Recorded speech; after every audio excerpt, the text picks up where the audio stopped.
este primer tema de la serie, El Pacto Eterno, estaremos estudiando acerca de Abraham y los pactos. ¿Por qué existen dos pactos en la Biblia? Existen distintas creencias hoy acerca del tema de los pactos. Una de las creencias más populares hoy en día es una visión dispensacionalista acerca de los pactos. Por ejemplo, dicen que Abraham fue salvo por la gracia. El pueblo de Israel debía ser salvo por la ley. Y en la era cristiana se nos ofrece la gracia, nuevamente como Abraham. Pero, ¿armoniza esto con todo el contexto bíblico? Otra creencia muy aceptada hoy es que el antiguo pacto consiste en las leyes ceremoniales y el nuevo pacto en el ofrecimiento de la gracia de Dios. Y otra enseñanza es que los dos pactos corren en forma paralela, desde los días de Adán y Eva, antes de salir del Edén, hasta la segunda venida de nuestro Señor Jesucristo. ¿Cuál de estas enseñanzas concuerda con todo el contexto bíblico? ¿Y por qué existen dos pactos? Este tema desarrollaremos en este estudio. Vayamos al libro de Génesis, capítulo 12, versículos 1 al 4. Entonces Jehová dijo a Abraham: Vete de tu tierra y de tu parentela, y de la casa de tu padre, a la tierra que yo te mostraré. Haré de ti una gran nación, y te bendeciré y engrandeceré tu nombre, y serás bendición. Bendeciré a los que te bendijeren, y a los que te maldijeren, maldeciré, y serán benditas en ti todas las familias de la tierra. Y se fue Abraham, como Jehová le dijo, y Lot fue con él. Y Abraham tenía 75 años cuando salió de Harán. Harán estaba ubicada en la tierra de Ur de los Caldeos, es decir, en el territorio de Babilonia. Entonces vemos que Dios llama a Abraham a salir de Babilonia y le promete mostrar la tierra a la cual debía ir. ¿En qué consistían las promesas? Dios le dijo: vete de tu tierra a la tierra que yo te mostraré. Haré de ti una gran nación, es decir, le prometió descendencia. Te bendeciré y engrandeceré tu nombre, y serás bendición. Bendeciré a los que te bendijeren, y a los que te maldijeren maldeciré. Y en ti serán benditas todas las familias de la tierra. Es decir, Abraham iba a ser constituido un canal a través del cual Dios iba a bendecir a otras familias en la tierra. El libro de Hebreos 11:8 nos dice: por la fe Abraham, siendo llamado, obedeció para salir al lugar que había de recibir como herencia, y salió sin saber a dónde iba. Aquí vemos que Abraham confió en la palabra de Dios, y Abraham obedeció a la voz de Dios. Abraham obedeció por la fe. ¿Qué fue lo que recibió Abraham? Veamos en el libro de Gálatas, en el capítulo 3, versículo 8, donde dice: la Escritura, previendo que Dios había de justificar por la fe a los gentiles, dio de antemano la buena nueva a Abraham, diciendo: en ti serán benditas todas las familias de la tierra. ¿Qué es lo que recibió Abraham de Dios? La buena nueva, es el Evangelio. Dios le dio el Evangelio a Abraham. ¿Y qué es el Evangelio? Es poder de Dios para salvación a todo aquel que cree. Romanos 1:16. Y todas estas promesas de Dios fueron efectivas en la vida de Abraham por medio de Jesucristo, porque todas las promesas de Dios son en Él sí y en Él amén. Es decir, son efectivas en Cristo, el Hijo de Dios. Ahora veamos en el peregrinaje de Abraham qué fue lo que sucedió. Y aconteció que cuando Abraham estaba para entrar en Egipto, dijo a Sarai su mujer: He aquí ahora conozco que eres mujer de hermoso aspecto, y cuando te vean los egipcios, dirán: su mujer es, y me matarán a mí, y a ti te reservarán la vida. Ahora pues, di que eres mi hermana, para que me vaya bien por causa tuya, y viva mi alma por causa de ti. Y llevaron a la mujer de Abraham al palacio de Faraón. ¿Qué es lo que estaba haciendo Abraham en esta oportunidad? ¿Estaba confiando en las promesas de Dios? ¿O estaba realizando un plan a su propia manera? ¿Acaso Dios no le había prometido que haría de él una gran nación? Y esta promesa aún no se había cumplido. ¿Qué pasó con la fe de Abraham? ¿Qué pasó con la confianza que tuvo cuando escuchó la voz de Dios y dejó su tierra y su parentela sin saber a dónde iba? Es evidente que Abraham no estaba confiando en la promesa de Dios y quiso resolver esta situación a su propia manera. Mas Jehová hirió a Faraón y a su casa con grandes plagas por causa de Sarai, mujer de Abraham. Entonces Faraón llamó a Abraham y le dijo: ¿Qué es esto que has hecho conmigo? ¿Por qué no me declaraste que era tu mujer? ¿Qué vemos en esta parte de la historia de Abraham? Debido a que Abraham procedió sin fe, queriendo resolver esta situación por sí mismo, lo único que logró fue meterse en dificultades, tanto él como a su esposa y a su prójimo, y no honró a Dios de esta forma. Pero la misericordia de Dios se manifestó para con él, librándolo y haciéndole bien. Y así Abraham iba conociendo a Dios. Y también Dios le iba enseñando que había suficientes razones para que Abraham aprendiese a desconfiar de sí mismo y pusiese toda su confianza en Dios, quien lo había llamado a salir de Babilonia. Más adelante en el camino, dijo entonces Sarai a Abraham: «Ya ves que Jehová me ha hecho estéril. Te ruego pues que te llegues a mi sierva. Quizá tendré hijos de ella». Y atendió Abraham al ruego de Sarai. ¿A qué voz atendió Abraham? Atendió las palabras de Sarai, su esposa. Pero la voz de ¿quién debería haber atendido a Abraham? Abraham debería haber mantenido fresco en su mente las promesas de Dios y su reciente liberación por parte de Dios. Vemos la importancia de esto en Génesis 22:18, en ocasión del sacrificio que se requería de Abraham, donde Dios le dijo así: «Porque has obedecido a mi voz». Así también Dios le dijo a Israel: «Si oyen atentamente mi voz y guardan mi pacto». Éxodo 19:5. Entonces, ¿la voz de quién debería haber atendido? Abraham debería haber confiado en las promesas de Dios y debería haber orado por su esposa y aferrarse firmemente a la promesa de Dios y esperar en Él. Pero su fe nuevamente vaciló. Así también nosotros, cuando la palabra de Dios dice una cosa y los hombres dicen otra, ¿a quién debemos oír? ¿Qué dijo Jesús acerca de esto? «Mis ovejas oyen mi voz, y yo las conozco, y me siguen». Juan 10:27. Y cuando Jesús fue interrogado por Pilato, Jesús respondió: «Yo para esto he nacido, y para esto he venido al mundo, para dar testimonio a la verdad. Todo aquel que es de la verdad oye mi voz». Juan 18:37. Las Escrituras continuamente nos hablan de lo vital que es para nosotros oír la voz de nuestro Señor Jesucristo y seguirle. Volviendo a la historia de Abraham, Agar dio a luz un hijo a Abraham, y llamó a Abraham el nombre del hijo que le dio a Agar, Ismael. Ismael crecía, pero parecía que Dios no lo tenía en cuenta en sus planes. Y entonces era Abraham de 99 años, cuando le apareció Jehová y le dijo: «Yo soy el Dios Todopoderoso, anda delante de mí, y sé perfecto, y pondré mi pacto entre mí y ti, y te multiplicaré en gran manera». Entonces Abraham cayó sobre su rostro, y se rió, y dijo en su corazón: «¿A hombre de 100 años ha de nacer hijo? ¿Y Sara, ya de 90 años, ha de parir?»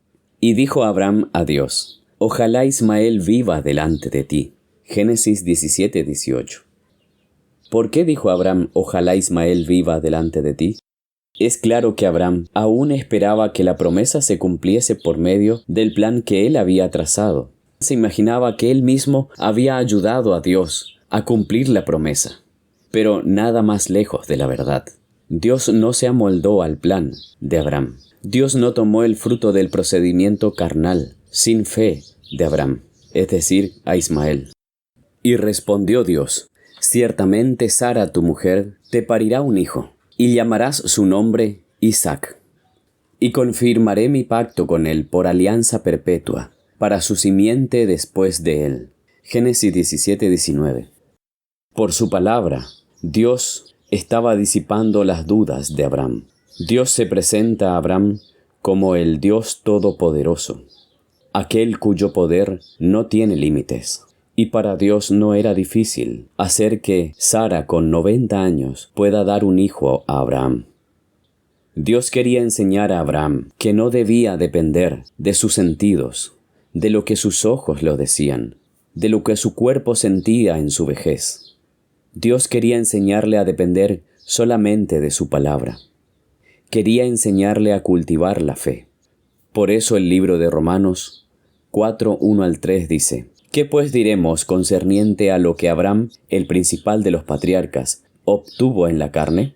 Porque si Abraham fue justificado por sus obras, tenía de qué jactarse, pero no para con Dios. Porque, ¿qué dice la Escritura? Abraham creyó a Dios y le fue contado por justicia. Abraham creyó a Dios y esperó en Dios, descansó en sus promesas. Pero al que no trabaja, sino que solo cree en el que justifica a los pecadores, su fe le es considerada como justicia. ¿A qué trabajo se refiere este versículo? Al trabajo que realizó Abraham sin fe en Dios, cuando intentó hacer que las promesas de Dios se cumplieran por su propia fuerza. Ese trabajo que hacemos sin Cristo, que hacemos con nuestra propia mente carnal, no vale nada, porque todas nuestras obras deben ser hechas en Cristo, porque es Cristo en nosotros que produce el querer y el hacer.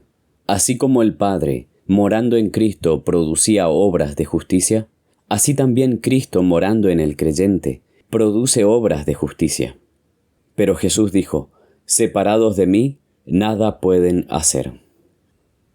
Por lo tanto, todo lo que hagamos separados de Cristo, es imposible que agrade a Dios. El libro de Gálatas 4, 22 y 23 dice: porque está escrito que Abraham tuvo 2 hijos, uno de la esclava y el otro de la libre. Pero mientras el de la esclava nació según la carne, el de la libre fue mediante la promesa. Abraham tuvo 2 hijos, Isaac e Ismael. Ismael es el hijo de la esclava, que vino según la carne, es decir, según su autosuficiencia, un plan y un proceder nacido del yo, de la mente carnal. Mientras que Isaac, hijo de la libre, vino según la promesa de Dios, como resultado de la fe que tuvo en la palabra de Dios. Y hay pues en estas cosas una alegoría de los 2 pactos. Uno procede del monte Sinaí, que engendra para esclavitud, el cual es Agar. Gálatas 4:24.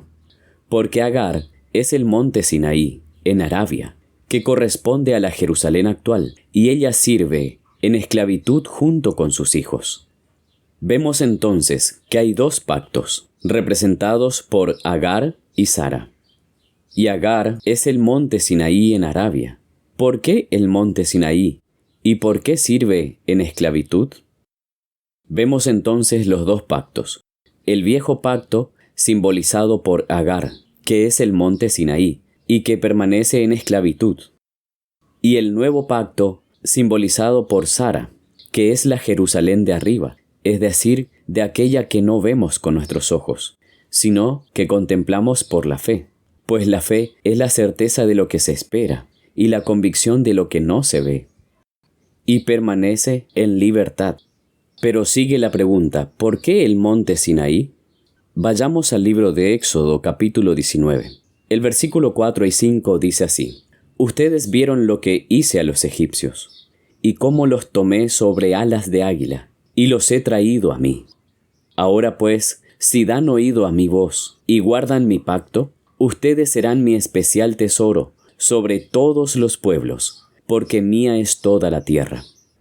Dios está trayendo a la memoria del pueblo de Israel lo que Él hizo para librarlos de Egipto, cómo Él los tomó, abrió el mar rojo y le manifestó su poder para librarlos de la esclavitud de Egipto, donde era imposible que ellos por sí mismos pudieran salir.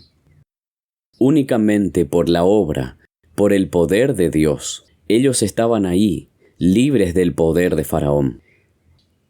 Por eso Dios les dice ahora: si dan oído a mi voz y guardan mi pacto. ¿Cuál sería el resultado? Serían su especial tesoro. ¿Qué debían hacer? Oír con fe la palabra de Dios y atesorar su palabra. Aquí vemos la obra de Dios. Él dice: los tomé y los he traído a mí. Pues Dios produce el querer como el hacer, como dice Filipenses 2:13. ¿Qué es lo que debe hacer el hombre entonces? El hombre debe oír la palabra de Dios, debe prestarle atención a la voz de Cristo y debe atesorar, guardar su pacto. Incluso en algunos versículos también dice: si abrazan mi pacto. ¿Y quién produjo ese querer? ¿Quién dio la fe inicial? Pues la fe es don de Dios. Cristo es el alfa y la omega en nuestra salvación. Él es el autor y el completador de nuestra fe. Entonces, ¿por qué el monte Sinaí? Dios estaba haciendo patente, evidente, que únicamente el poder de Dios los había sacado de Egipto. Pero el pueblo parece que no estaba entendiendo la palabra de Dios. Y lo vemos reflejado en la reacción que tuvo el pueblo ante las palabras de Dios. Y todo el pueblo respondió a una, y dijeron: todo lo que Jehová ha dicho, eso haremos. Y Moisés refirió las palabras del pueblo a Jehová. ¿Acaso Dios requería de ellos que le hicieran una promesa? ¿Acaso ellos podían obedecer las palabras de Dios por sí mismos? Aquí vemos reflejado lo que dice el libro de Romanos: el querer hacer el bien está en mí, pero no el hacerlo. ¿Pero qué hizo Israel después de realizar esta promesa? Después de haber prometido a Dios que obedecerían todas las palabras de Dios, hicieron un becerro de fundición y lo adoraron.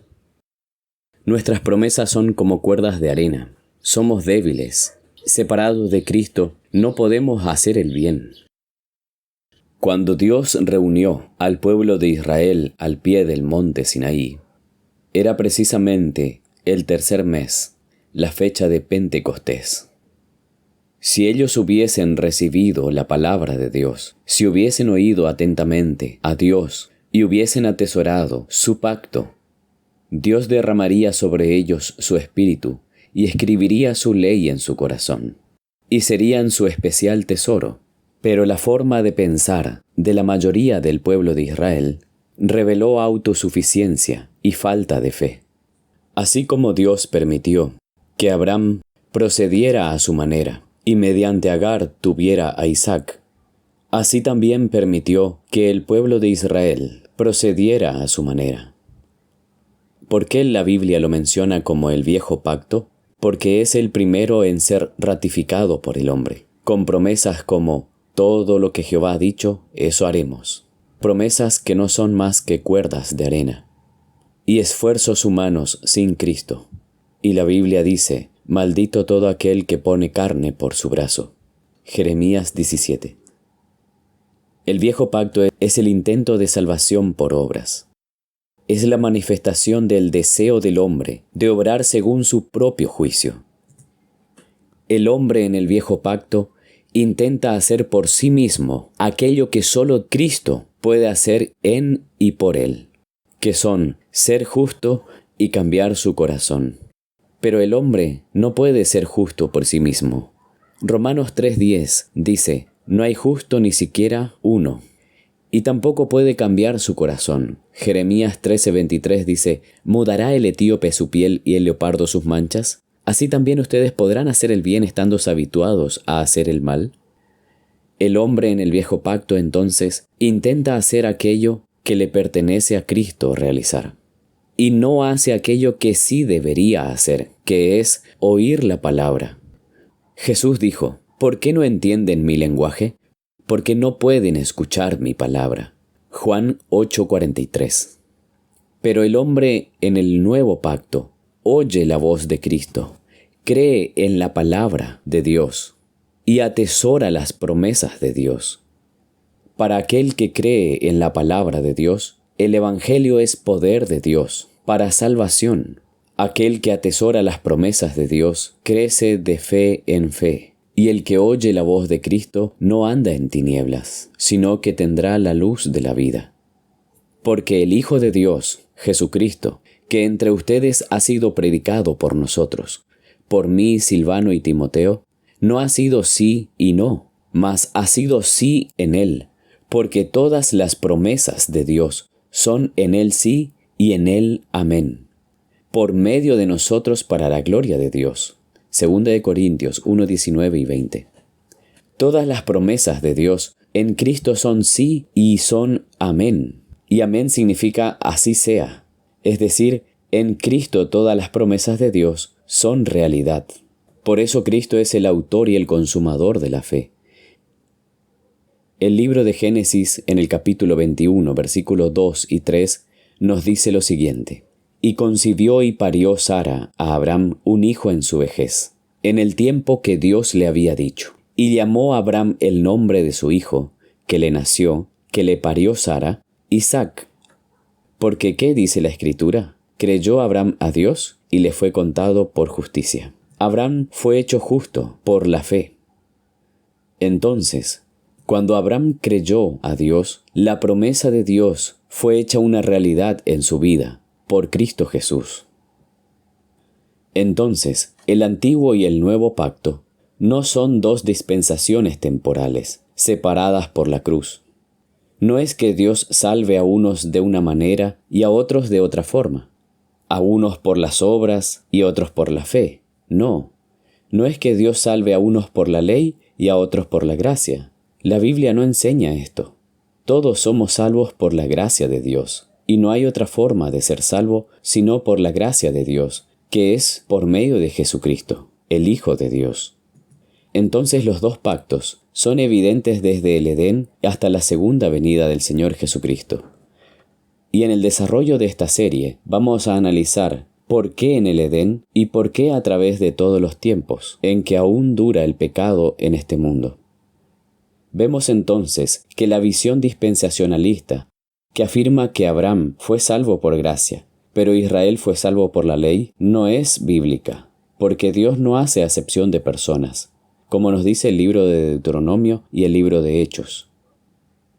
El antiguo y el nuevo pacto son dos experiencias que son evidentes desde el Edén hasta la segunda venida de Cristo. Una es la batalla de la fe, el nuevo pacto. La otra, la triste batalla de la confianza en sí mismo y de la derrota, el antiguo pacto. Mas, ¿qué dice la Escritura? Echa fuera a la esclava y a su hijo, porque no heredará el hijo de la esclava con el hijo de la libre. Gálatas 4:30. ¿Qué significa esto? Es un mandamiento de Dios, echar fuera a la esclava y a su hijo.